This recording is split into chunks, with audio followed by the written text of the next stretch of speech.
A U.S. contractor has been killed in an attack on an Iraqi military base. The angry crowds attacked the U.S. embassy in Baghdad. The top Iranian general has been killed in an airstrike while leaving the Baghdad airport. He was a war hero. Qasem Soleimani was no ordinary general. In Iran, he was a national hero. He's regarded as personally incredibly brave. The troops love him. I was trying to think of somebody, and I was thinking of de Gaulle. And that the Iranians have now responded, begun attacks, it claims, on several air bases here in Iraq where U.S. troops are based. Iran now admitting it shot down a Ukrainian passenger plane by mistake. That plane on Wednesday killing 176 people who were on board it. Yeah, I thought that was a little jarring and certainly, I think, off message, because you heard Nancy Pelosi there say, in fact, that this was a sad and tragic day, and then there she is holding up the pin and having photographs taken with those pins. So, yeah, I think it was a little off message. You know, people are going to be studying this for a long time. Just the ceremony of it, walking over, delivering the articles of impeachment. This is history, Nia. This is history unfolding. She said he's been impeached forever. They can never erase that. And there's a Sacramento statement for life here. Donald John Trump, President of the United States, is not guilty as charged. The Senate, sitting as a court of impeachment, stands adjourned sine die. President Trump and his team victorious. President Trump, in his third address to the nation tonight, just short of about an hour and a half. Let me just interrupt. Did you just see how Speaker Nancy Pelosi ripped up the speech right behind the president as...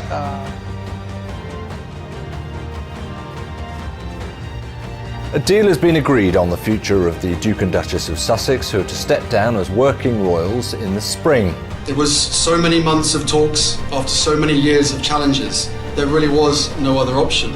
We're not walking away. The UK has left the European Union. It is potentially a moment of real national renewal and change. Greatest moment in the modern history of our great nation. Thank you.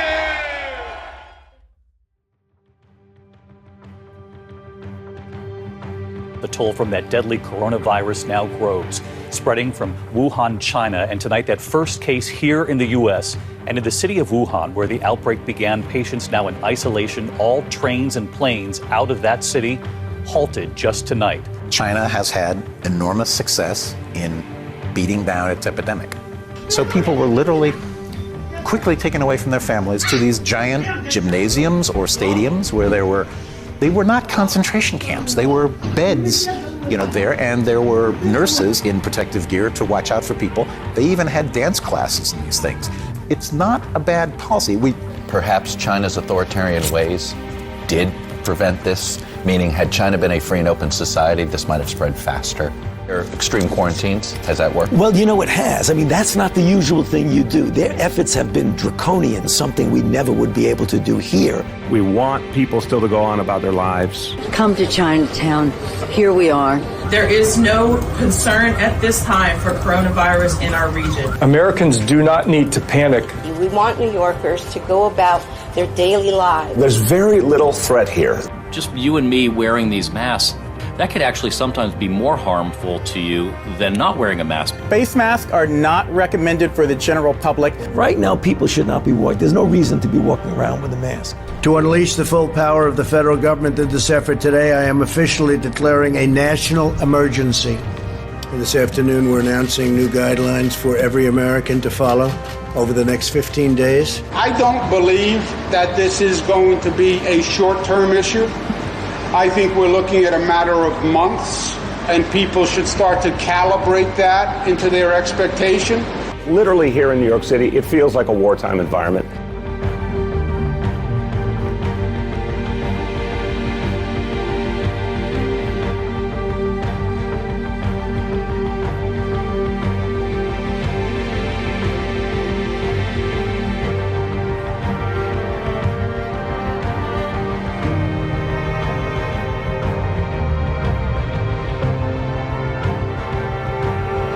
When you talk about lockdowns, that certainly they were extremely successful.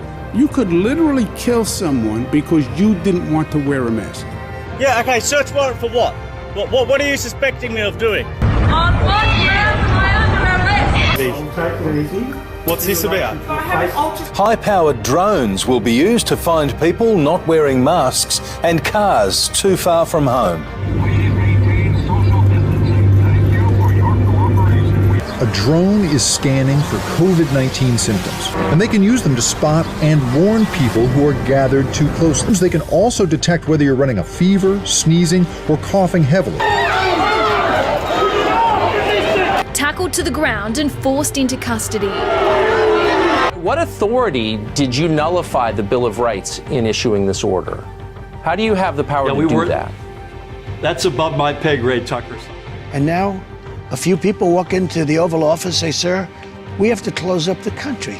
And I said, "What are you talking about?" Mr. President, if I would have not done it, we would have been unbelievably criticized for not doing it. But it's never been done before. Yep. Somehow, the word got out that this is the thing we're supposed to be doing. I was in New York City yesterday. It was a pretty day. There is a density level in New York City that is wholly inappropriate.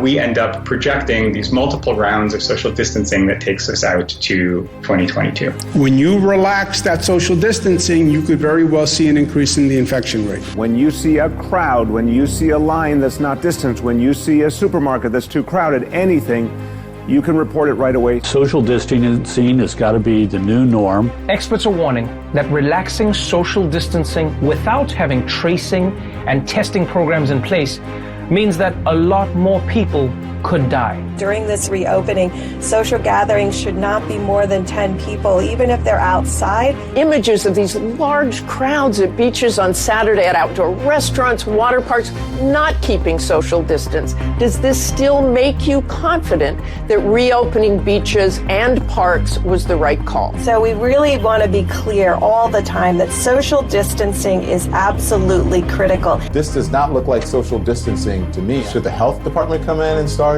arresting people or issuing citations? I think what also stands out about the size of this crowd is in the age of COVID-19, in the midst of this pandemic, for so many people to show up in support of George Floyd and the situation that's going on here amidst everything that's happening with the pandemic, I think speaks volumes about the incident that happened here yesterday and how people feel about it.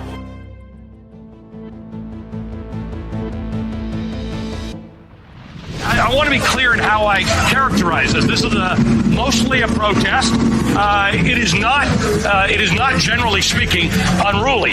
That ain't a riot, what we're seeing right now in Minneapolis. You know, Brooke, I think this is a march, really. As they're coming off, it's peaceful. They're saying peaceful protest. People are risking COVID to explain to this country that we're fed up. Thank goodness for the looters, man. Any reasonable person would say we shouldn't be destroying other people's property, but these are not reasonable times. And please, show me where it says that protests are supposed to be polite and peaceful. Okay, again, understand the anger, not the actions. These people are fighting for their liberty. So if you can understand wanting a haircut, not wanting to wear a mask, wanting to go in a store and be able to cough on anyone, then you should understand these people who are frustrated and who are protesting on the streets of Minneapolis, Minnesota, and in other parts of this country.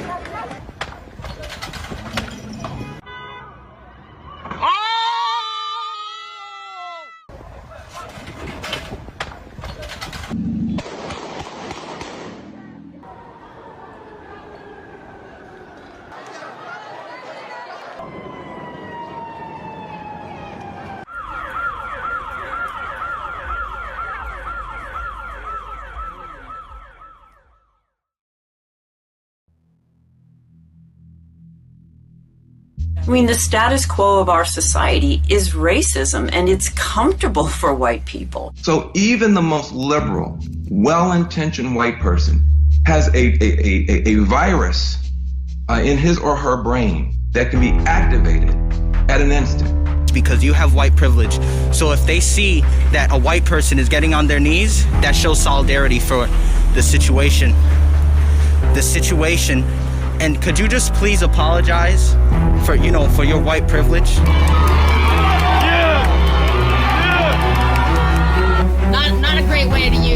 privileged ladies. Not agree. About racism, anti-blackness, or violence.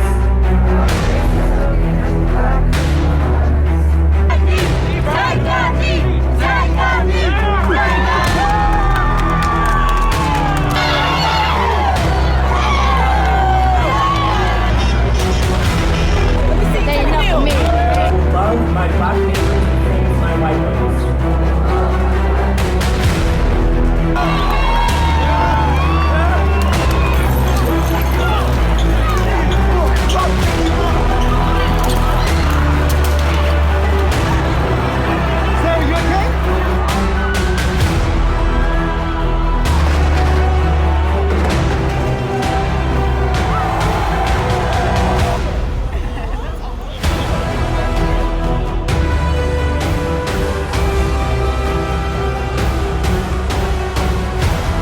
And so here we are, celebrating the birth of a nation, independence for white men.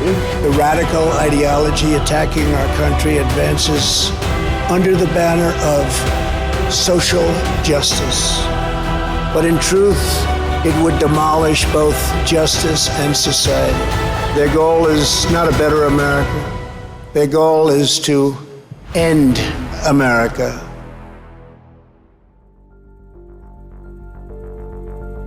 Say hello to the latest addition to the global family of nations, the Capitol Hill Autonomous Zone, formerly known as downtown Seattle.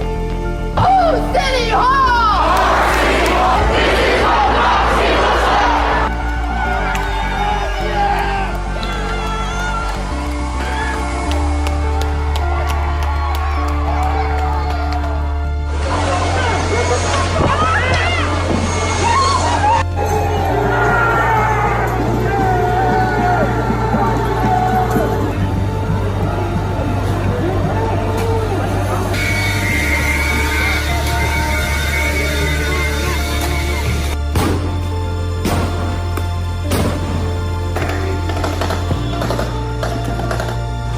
There's violence across the whole country. Do you disavow the violence from Antifa? That's happening in Portland right now? There's riots. That's a myth. Dealing with imaginary things like Antifa.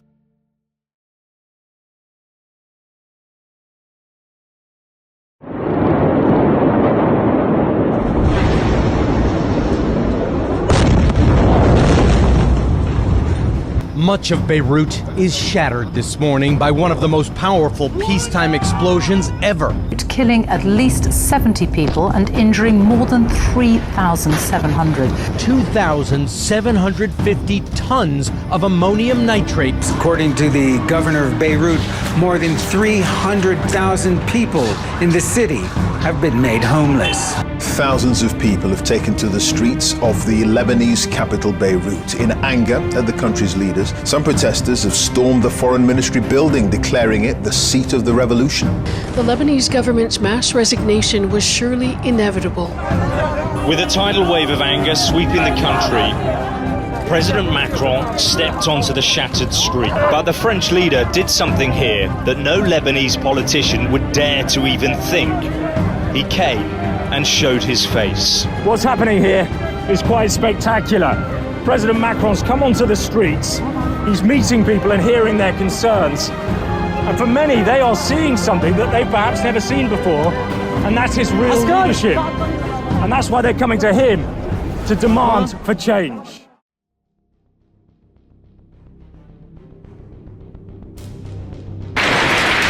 The firestorm exploded across the West as many were sleeping.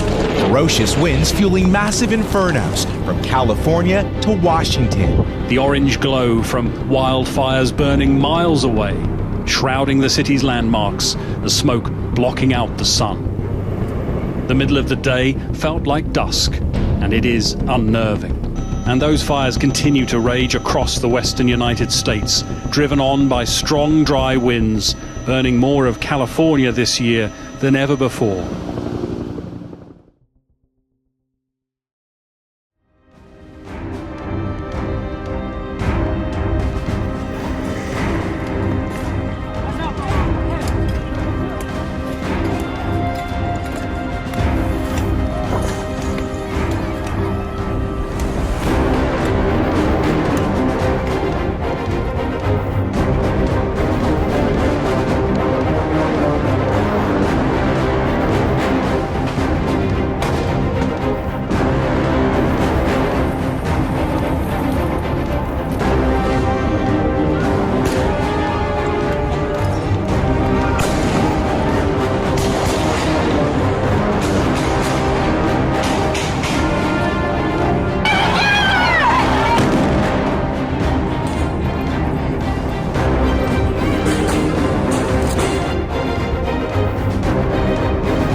The rioting has to stop.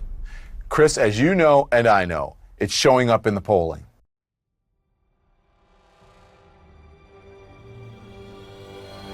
Just a few moments ago, I hosted a very special call with two friends, Prime Minister Benjamin Netanyahu of Israel and Crown Prince Mohammed bin Zayed of the United Arab Emirates, where they agreed to finalize a historical peace agreement. The United Arab Emirates and Bahrain have signed a deal to normalize relations with Israel. These agreements prove that the nations of the region are breaking free from the failed approaches of the past.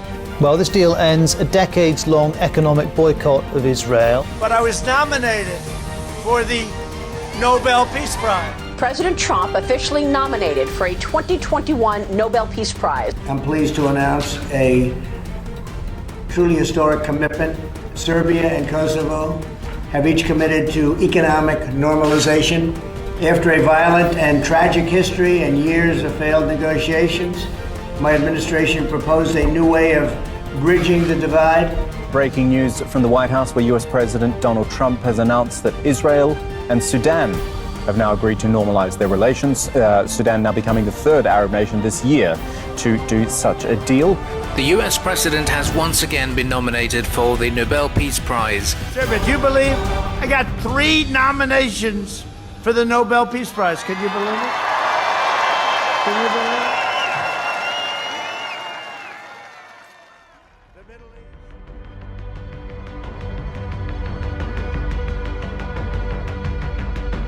That are choking the post office. How many mailboxes were removed? Where are the mail sorting machines? So in effect, by tampering with the Postal Service, he is in effect putting his knee on the neck of American democracy. This administration has shown it will tear our democracy down if that's what it takes for them to win. Joe and Kamala can win by 3 million votes and still lose. Take it from me. So we need numbers overwhelming so Trump can't sneak or steal his way to victory. We'll have a national mandate to wear masks, not as a burden, but as a patriotic duty to protect one another. In short, we'll do what we should have done from the very beginning. That sound that you hear all across the country is the sound of Democrats exhaling. That's what that is. People would have accepted anything. We just wanted Joe to get out there. So, sometimes when he gets out there, you're afraid he's going to make a mistake. He's going to have a gaffe. The expectations are just so low.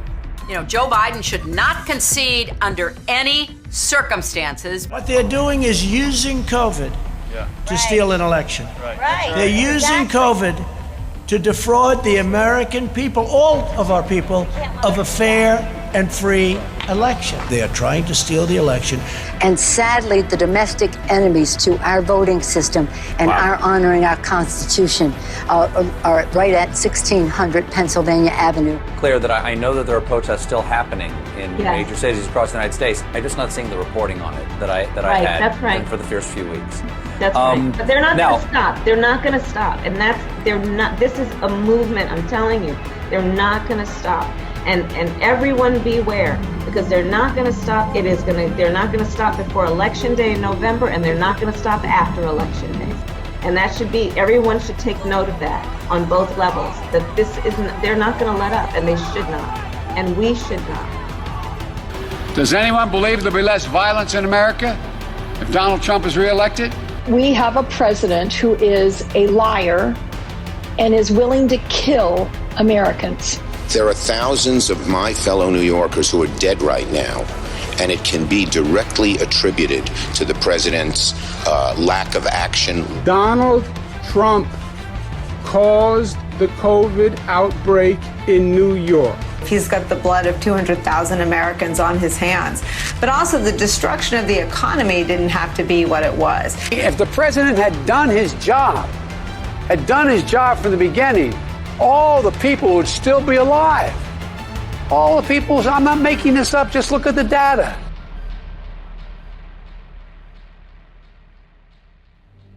Supreme Court Associate Justice Ruth Bader Ginsburg has died at the age of 87. Just weeks before the start of the court's fall session and in the shadow of a presidential election now just 45 days away. So Article 2 of our Constitution says the president shall nominate justices of the Supreme Court. So I think that if in fact, they are successful in placing a justice on the court, I think that what Democrats have to do, assuming that Biden is president and there is a Senate majority for the Democrats, we need to think about court reform. And at a minimum, as part of that reform package, I think additional justices need to be placed on the Supreme Court. One response from the Democrats might be to pack the court. What we'll do is very simple. We'll add D.C. and Puerto Rico as states. That's 4 new senators. We'll add 2 new Supreme Court justices. They'll know my opinion on court packing when the election is over. Now look. Well, sir, don't the voters deserve to know? No, they don't. I'm not going to play his game. Yes, I think it's very important. I think this will end up in the Supreme Court. And I think it's very important that we have 9 justices. The Senate has now voted President Trump's Supreme Court nominee, Judge Amy Coney Barrett, confirmed in record time.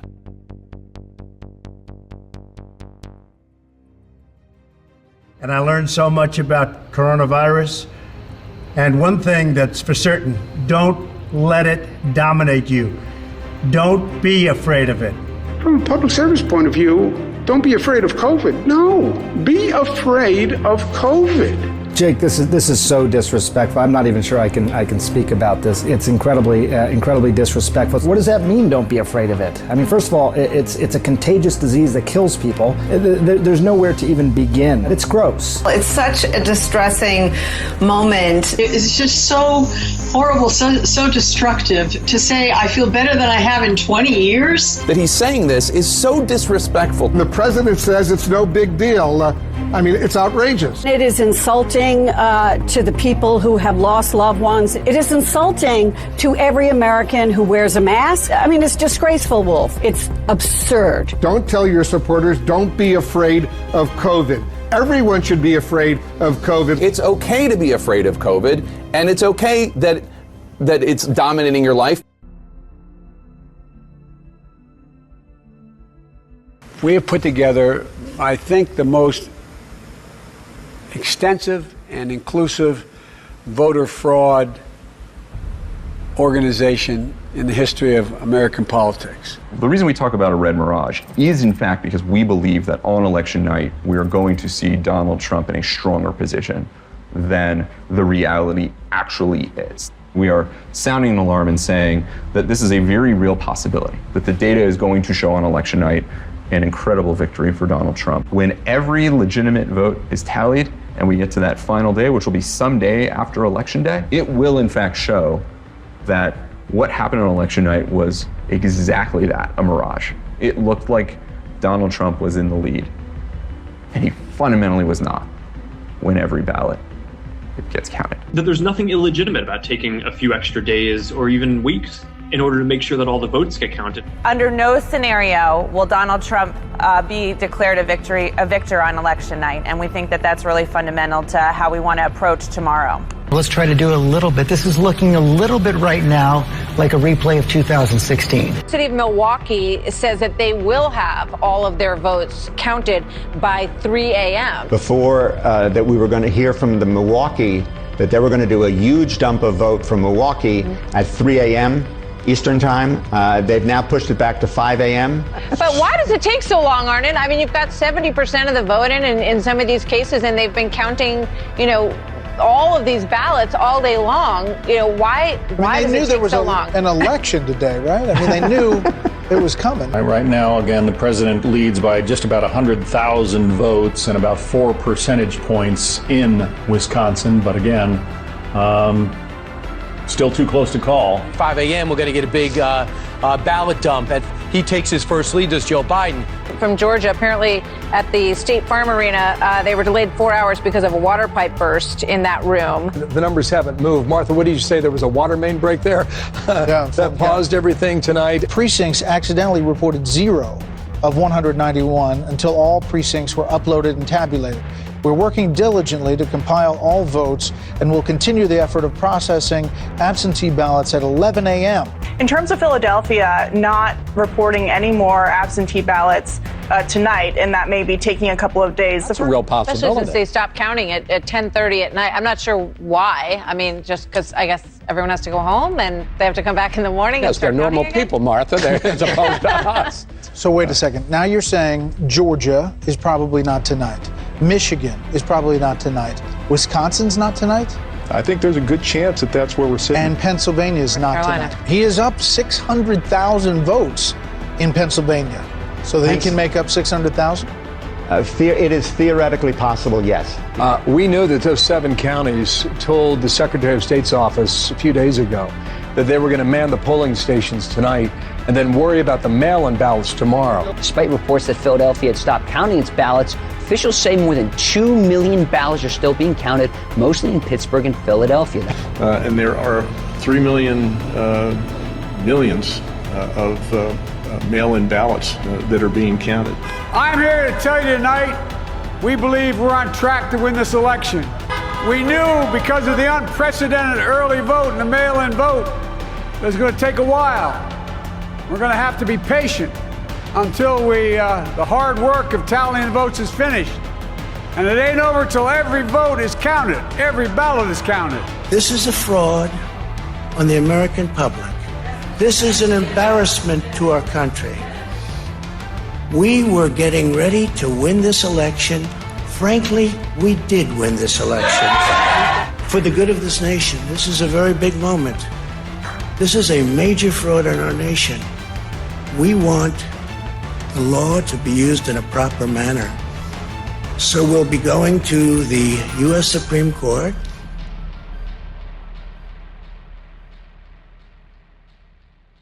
It's not a question of who wins, Republican, Democrat. Good evening, everyone. I'm Lindsay Davis. Thanks so much for streaming with us. We've been listening to President Trump addressing the nation for the first time since the wee hours Wednesday morning. He's been making a lot of, frankly, false accusations, baseless claims, and that's not being partisan. That's just stating the fact. In Georgia, I won by a lot. And there, the President of the United States addressing the American people for the first time, claiming that if you count the legal votes, I easily win. Nancy Cordes is with us. There were a couple of statements that the president made. Iowa, Indiana, Ohio. Okay, here we are again in the unusual position of not only interrupting the President of the United States, but correcting the President of the Democrats. But in all cases, they're so one-sided. We're watching President Trump speaking live from the White House, and we have to interrupt here because the president has made a number of false statements. Now, tens of millions of unsolicited ballots without any verification measures whatsoever. Well, we're interrupting this because what the President of the United States is saying, in large part, is absolutely untrue. He began, and we're not going to allow it to keep going because it's not true. That is the President of the United States. That is the most powerful person in the world. And we see him like an obese turtle on his back, flailing in the hot sun, realizing his time is over. Former Vice President Joe Biden. Biden Jr. is elected. President-elect. President-elect. 46th president. President-elect. Character matters. It matters. Telling the truth matters. Being a good person matters. I don't know why I'm crying so much, but what got me choked up was the picture of the cab driver. And so I'm very emotional. So when you ask me how I'm feeling right now, I'm sorry. That's all I can tell you. This is how I feel right now. Nobody knows what it feels like as a black man to be able to speak in this moment.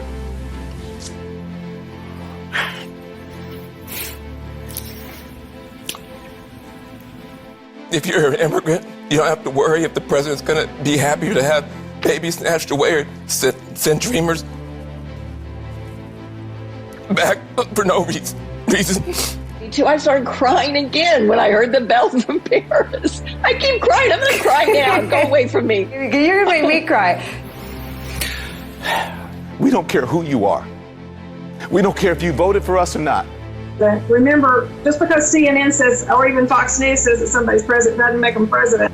So I think everybody wants to know that this was done properly and legally. What is happening? Trace, we've called it. This election is over. Election officials calling the 2020 election the most secure in American history. But unless the legal situation changes in a dramatic and frankly an unlikely manner, Joe Biden will be inaugurated on January 20th. To say this constitutes living in reality. Tonight, and the breaking news is that, you ready? It is over. The desperate refusal to admit the reality everyone else has seen for 16 days now, it is over. Christopher Krebs told us it's ironic that the disruption and disinformation he feared from abroad came instead from Pennsylvania Avenue. The president says you're dead wrong about election security, and to him you say what? There's no foreign power that is flipping votes. There's no domestic actor flipping votes. I did it right. We did it right. This was a secure election.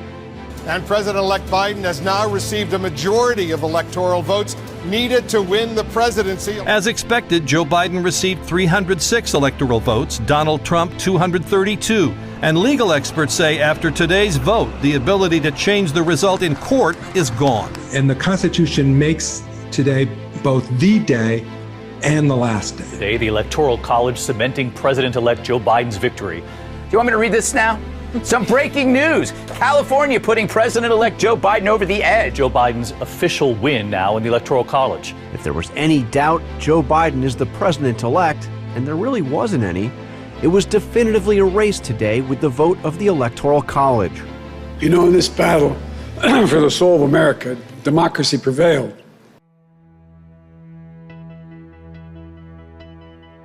His own national security advisor told him that what is happening with his buddy, I will. His buddy, Rudy Giuliani, he's being used as a Russian pawn. He's being fed information that is Russian, that is not true. And I'm thinking about the Biden family, like how are they doing this?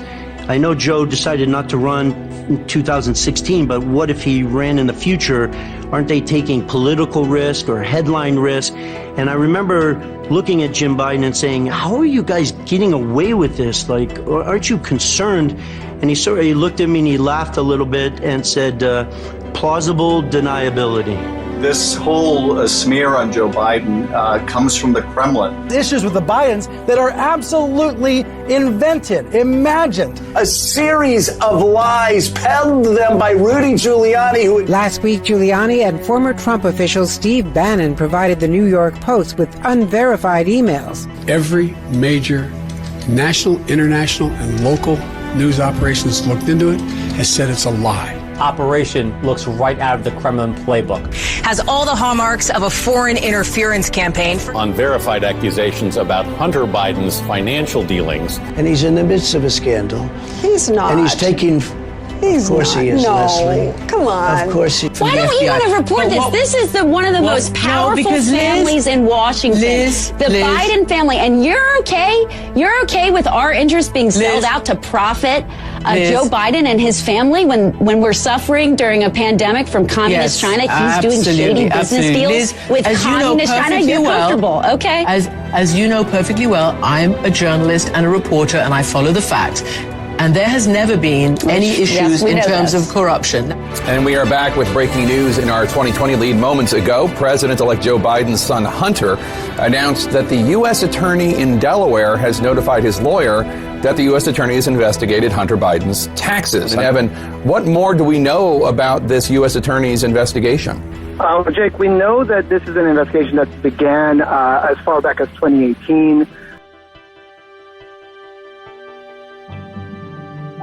This whole Georgia recount thing, you know, in Fayette County, they had 2,600 ballots not counted. Floyd County, 2,700 ballots not counted. That's about 7 and 8% of the total voters in those counties, Brad Blakeman. I mean, this is significant. Every American should be outraged by the dysfunction of our national voting system. And thank God for Donald Trump not conceding, because we would have never known these things. This would have been swept under the rug. The press wouldn't have focused on it. Donald Trump is doing a great service in exposing the dysfunction and the criminality and the negligence and the incompetence of our voting system. Can you calculate how much of a vote that accounted for Biden and how much for Trump? Close to 600,000. I think our figures were about 570 some odd thousand that all those spikes represent over time. For Biden? Correct. And how much for Trump? I think it was a little over 3,200. Well, the universe of the votes was only supposed to be 120,000 mail-in ballots. We were told there were 6,000 ballots remaining. So I said, okay, we have a universe of 126,000 votes. And then when I get back there, the universe wasn't 126,000 votes. The universe was 200,000 votes. If I was an executive at a publicly traded company, I would never sign that because I risked jail time and having all my money taken from me in lawsuits. Batches of ballots being ran through the tabulating machines numerous times, being counted 8 to 10 times. This is actually pretty unbelievable. The Trump campaign today presented surveillance footage at a hearing on election fraud in Georgia. The footage appears to show poll workers pulling ballots out of suitcases after they told poll monitors to go home. And why are they only counting them whenever the place is cleared out with no witnesses? I mean, what the heck? We spent all day trying to find out exactly the context here. We reached out to officials in Fulton County, Georgia. They didn't answer any of our specific questions about this footage. We're going to keep pressing because, again, that's on tape and it's unbelievable. Those 8,000 pages of depositions, I was told by our attorneys tonight who are on the ground that they do feel that those are comprehensive enough where if the judge reads them, even without hearing from these witnesses, that they're strong. If this was a clean election, then Joe Biden ran the greatest campaign in presidential history. Over a century of records and trends in this election, and the media's not even curious about it. I mean, how do you have a down ballot wave on one hand and then the opposite wave on the top of the ticket? That hasn't happened for 120 years. Donald Trump, the incumbent, actually got more votes in his re-election race and ended up losing. That hasn't happened in 150 years.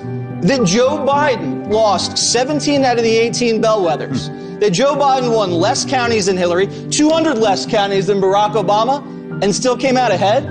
That Joe Biden lost Florida, lost Ohio, and still won the election? That hasn't happened since 1960.